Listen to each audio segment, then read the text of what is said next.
I didn't realize I was looking at my own body, slumped against the steering wheel, blood seeping from a cut on my forehead. People were running toward the scene. Someone shouted for an ambulance. It was all oddly quiet to me, as if the chaos was muffled by a thick pane of glass. I felt no pain, just a detached sense of observation. That's when I noticed I wasn't alone. Beside me stood a figure cloaked in shadow, tall and still. My heart, or whatever was left of me in that state, lurched. I didn't need to ask who it was. Some part of me simply knew. The figure's face was not visible under the hooded cloak, but I could feel eyes upon me, ancient and patient. "Am I dead?" I asked, my voice echoing strangely, as if underwater. The cloaked figure tilted its head slightly. The answer came not in words, but I understood nonetheless. Not quite. Not yet. I should have been terrified, but in that suspended moment, I felt oddly at ease. Perhaps a combination of shock and the otherworldly calm that enveloped me. I turned my attention back to the scene. Paramedics had arrived, moving efficiently. I watched as they pried open my car door with metal tools. They were shouting things I couldn't make out. My body was limp as they carefully pulled me out and laid me on the ground. One EMT checked my pulse and pupils, another was preparing a syringe. I realized with a start that they were trying to save me. I was hovering between life and death, literally watching it happen. A surge of emotion washed through me, a mix of fear and sorrow. I wasn't ready to die. There was so much that I had left unfinished, so much I'd taken for granted.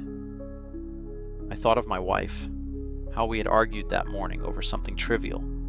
I couldn't even remember what. I thought of my mother, who I hadn't called in weeks, my little brother, who I promised I'd visit soon, all the people I loved, and all the things I'd said I'd do later. I might not have a later now. Regret pierced through me sharper than any glass or steel. The dark figure beside me seemed to sense my thoughts. Though I still couldn't see a face, I felt a gentle, almost compassionate presence. We stood together silently as the medics fought to pull me back. It was a strange feeling, watching your potential death, completely aware of the fragility of your existence. I turned to the figure and found my voice again. "Is this it?" I asked quietly. "Is it my time?" There was a pause, as if the question hung in the air between us. Then, to my surprise, the figure spoke. The voice was neither male nor female, but it resonated in my mind with a calm clarity. "That depends," it said. "On what?" I asked, hardly believing I was having a conversation with death itself. The figure's answer was gentle. "On whether you've learned what you need to learn." The cloaked form gestured towards the scene before us. Most people don't get the chance to watch their own life from this side. It tends to put things in perspective, doesn't it? I followed the gesture and saw what death saw. A frail human form, my body, pale and bleeding on the asphalt. Strangers working frantically over it. The ambulance lights painted everything in urgent flashes of red and blue. It was sobering and heart-wrenching to witness. "Yes," I whispered. In that moment, I didn't care about the unanswered emails or the errands, or the trivial problems that had consumed my mind an hour ago. I cared about the people I loved, and whether I would ever get to hold them again. I cared about the things I'd never said or hadn't done. My life, viewed from this precarious ledge, suddenly seemed both incredibly precious and terribly wasted in parts. I felt tears, though I wasn't sure if in this form I had real tears. I was so busy living day to day, I never really lived, did I? I never appreciated it. My life, I mean. My words were tumbling out. I kept saying I'd do things later, fix things later. I assumed there'd always be more time. The hooded figure inclined its head. "Almost everyone does," it replied softly. "It's human nature to forget how fragile you are, to assume tomorrow awaits you until it doesn't. I looked at Death, an odd thing to do, really, and felt a sudden anger amid my sadness. It's not fair, I found myself saying. I needed more time. I'm not ready. I wanted to fix things, to be better. The figure's presence remained calm, absorbing my words. What would you do if you had more time? It asked, not as a challenge, but as a genuine question. I opened my mouth and closed it again. The world around us seemed to slow even further, as if we were in a bubble outside of time. What would I do? So many things.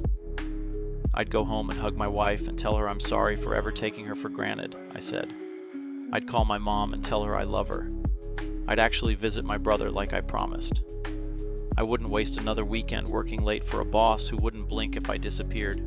I'd take that trip we planned and kept postponing. I'd watch the sunrise more often. I'd try to be the kind of person I always thought I would be, someday. My voice cracked. I just don't want to go without doing those things, without saying goodbye, without saying thank you. I looked back at my body on the ground.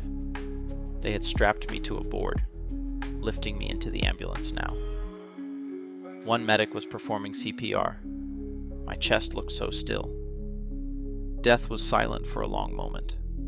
I wondered if it was weighing my words, or if any of it even mattered. Perhaps everyone bargains like this at the end. Perhaps everyone thinks their unfinished business is reason enough for a second chance. Finally, the figure spoke quietly, almost in a whisper that echoed within me.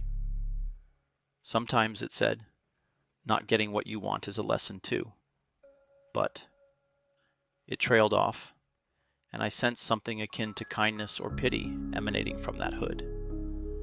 But perhaps, for you, there is more to do. Suddenly, the calm in the air shifted. I heard one of the paramedics shout, "He's breathing. We've got a pulse." The figure beside me stepped back. I turned to it in astonishment. It felt as though an invisible thread tethering me to this shadow realm was tightening, pulling me back toward life. The scene around us grew brighter, sounds sharpened. A dull ache crept into my awareness. Pain, I realized. Pain and gravity, pulling me back into my broken body. I looked at Death one last time. "Will I see you again?" I asked haltingly. The hooded face seemed to study me. "One day, yes," it replied. Matter of fact, but not unkind. "Everyone sees me eventually." I swallowed, trying to accept that truth. There was no malice in its voice, just inevitability. "But not today," it added. And though I could not see a face, I sensed a gentle smile. "Remember this feeling," Death said, as a final gift. "Remember what you promised to do with more time. Live well, until we meet again." In a blink, everything rushed back.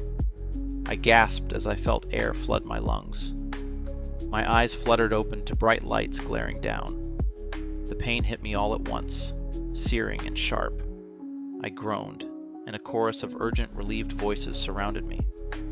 "He's back," someone said, heart rate stabilizing. I was in the ambulance. I could feel the rumble of the engine, hear the siren wail. My body hurt everywhere, but I was alive. Tears of pain and gratitude slipped out of the corners of my eyes. I managed to turn my head just a fraction, and through the small back window of the ambulance door, I caught a glimpse of the accident scene receding. For an instant, I saw a dark figure standing on the roadside watching the ambulance drive away. I blinked and it was gone. Perhaps it was a trick of the light, or my injured mind, but I chose to believe it was real. They say near-death experiences can be hallucinations, the brain's way of coping with extreme trauma. Maybe that's true, but what I experienced felt as real as any other part of my life. And the lessons I learned in those minutes between life and death were seared into me like a brand. It took months to recover from the accident. Broken bones healed, stitches dissolved, scars formed. But the biggest change wasn't physical. It was in my outlook. I did exactly what I told death I would do. The Stoics drew wisdom from observing the natural world, understanding that change is the only constant. The seasons shift, the tides rise and fall, and the very nature of existence is in flux. But while we cannot control these changes, we can control how we respond to them. Epictetus, for instance, used the metaphor of the tide. Just as the water flows where it must, we must adapt to the flow of life while maintaining control over our direction. The Stoics saw the forces of nature, fire, ice, and the changing tides, as reflections of the inner turmoil and external circumstances we all face. They taught that life is not about trying to stop the storm, but about learning to navigate through it. This is the essence of Stoic resilience, understanding that we cannot control the world around us, but we can control how we choose to engage with it. The harsh reality, embracing the truth. The Stoics were not naive. They saw the world as it truly is, a place where suffering, loss, and failure are inevitable. Yet, it is precisely this harsh truth that sets Stoicism apart. The Stoic doesn't shy away from the cold, hard facts of life. They understand that pain, both physical and emotional, is part of the human experience. Instead of fighting against it, they face it head-on, accepting that it is an opportunity for growth and self-mastery.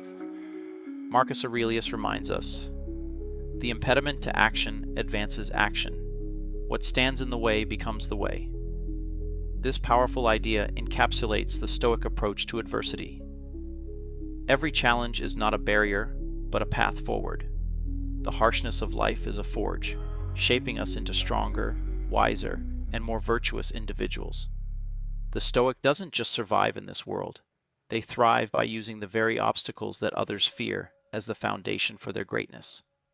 The Stoic's wisdom is timeless because it speaks to the fundamental truths of human existence.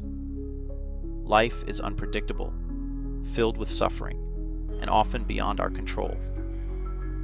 But through wisdom, courage, justice, and temperance, we can navigate these trials with grace and resilience. The Stoics teach us that we are not defined by our circumstances, but by our responses to them. As the fire burns, the ice freezes, and the tides ebb and flow, the Stoic remains steadfast. By mastering the inner self, they become unstoppable, not because they are immune to the hardships of life, but because they have learned to face them with unwavering strength and unshakable peace. It is through understanding the impermanence of life that we come to realize how precious each moment is. Nothing in life is permanent, and yet, so many people waste their energy worrying about things that are fleeting or outside their control.